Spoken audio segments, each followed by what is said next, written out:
আমিও কোভিচিল্ড লৈছোঁ। এতিয়া যদি ইয়াৰ পাৰ্শ্বক্ৰিয়া হয় তেনেহ'লে আমাৰ অনাগত দিনত কি হ'ব পাৰে? ইয়াৰ দুখ কোনে ল'ব? আমি লোৱা ব্যক্তিজনে নিজে ল'ব লাগিব নে কোম্পানীটোৱে ল'ব নে চৰকাৰে ল'ব? এতিয়া ইয়াক লৈ প্ৰশ্নৰ অৱতাৰণা হয়।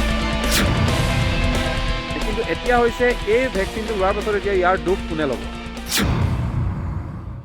আপুনি ভেকচিন ল'বই লাগিব। যদি ভেকচিন নলয় আপুনি দোকান দিব নোৱাৰে, ভেকচিন নললে আপুনি ট্ৰেইনত যাব নোৱাৰে, বাছত উঠিব নোৱাৰে, চৰকাৰী আপুনি কোনো কাম কাজত বা বেংক প্ৰতিষ্ঠান হওক, বিদ্যালয় ক'তো যাব নোৱাৰে। মুঠতে আপুনি ভেকচিন ল'বই লাগিব। আৰু কভিডৰ পাছতে সেই সময়তে যেনেধৰণৰ এটা বাতাবৰণ সৃষ্টি কৰা হৈছিল যে আপুনি ভেকচিন নললে আপুনি কভিডৰ পৰা বাচিব নোৱাৰে, এনেধৰণৰ এটা পৰ্যায়লৈ গৈছিলে।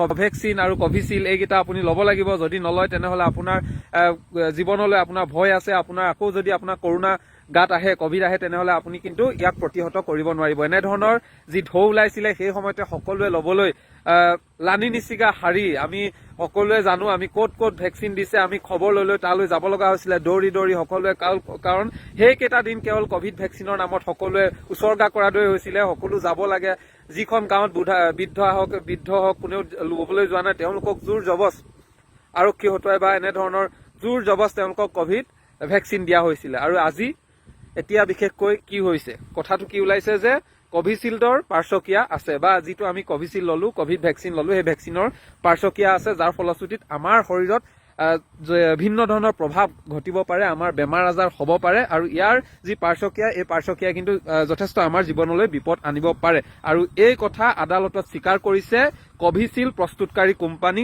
আষ্ট্ৰাজেনেকাই। আৰু যি কোম্পানীয়ে কোভিচিল্ড নিৰ্মাণ কৰিলে, প্ৰস্তুত কৰিছিলে, যিটো কোভিচিল্ড আমাৰ শৰীৰত আছে, যি কোভিচিল্ড লৈ আমি কভিডক আমি প্ৰতিহত কৰিবলৈ বা প্ৰত্যাহ্বান জনাব পৰাকৈ আমি কোভিচিল্ড ললো বুলি ভাবিছো, সেই কোভিচিল্ডৰ পাৰ্শ্বক্ৰিয়া আছে। আৰু এই পাৰ্শ্বক্ৰিয়া আছে বুলি যি আষ্ট্ৰাজেনেকা, যিটো কোম্পানীয়ে প্ৰস্তুত কৰিছিলে, সেই আষ্ট্ৰাজেনেকাই কিন্তু তেওঁলোকে আদালতৰ আগত স্বীকাৰ কৰিছে। এতিয়া কি হ'ব? সেই সময়ত বহুতে কৈছিলে যে ই আমাক এফেক্ট কৰিব পাৰিব নেকি, শৰীৰত এফেক্ট কৰিব নেকি। আৰু সেই সময়ত কিন্তু বহু কেইজন ব্যক্তি, মহিলা পুৰুষকে ধৰি বহুতেই হাৰ্ট এটেকত তেওঁলোকে মৃত্যুমুখত পৰিলে। এই ভেকচিনটো লোৱাৰ পাছতে কিন্তু মৃত্যুমুখত পৰিলে। অৰ্থাৎ ইয়াৰ পাৰ্শ্বক্ৰিয়া আছে। আৰু এই কথা বহুতে কৈছিল যদিও সেই সময়ত কোনো ধৰণৰ গুৰুত্ব প্ৰদান কৰা হোৱা নাছিল। কিন্তু বৰ্তমান সময়ত আজি আদালতৰ সন্মুখত যিটো নিৰ্মাণকাৰী কোম্পানী আষ্ট্ৰাজেনেকাই নিজেই স্বীকাৰোক্তি দিলে যে ইয়াৰ পাৰ্শ্বক্ৰিয়া আছে, কভিড ভেকচিন কোভিচিল্ড লোৱাসকলৰ হ'ব পাৰে পাৰ্শ্বক্ৰিয়া। অৰ্থাৎ এই ভেকচিনটো লোৱাৰ পাছত কিন্তু আমাৰ শৰীৰত কিবা নহয় কিবা প্ৰতিক্ৰিয়া হ'ব পাৰে, আমাৰ কোনো ধৰণৰ বিপদ হ'ব পাৰে, অন্যান্য ধৰণৰ বেমাৰ আজাৰ, মূৰৰ বিষকে ধৰি ভিন্ন ধৰণৰ কিবা কিবি হ'ব পাৰে।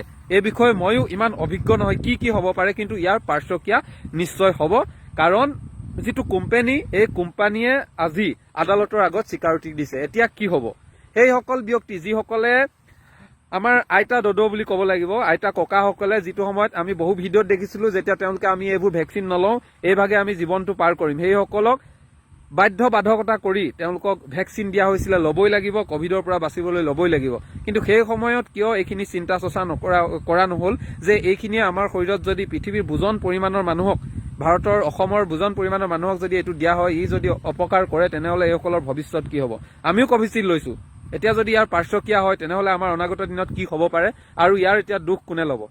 ইয়াৰ দুখ কোনে ল'ব? আমি লোৱা ব্যক্তিজনে নিজে ল'ব লাগিব নে কোম্পানীটোৱে ল'ব নে চৰকাৰে ল'ব? এতিয়া ইয়াক লৈ প্ৰশ্নৰ অৱতাৰণা হয়।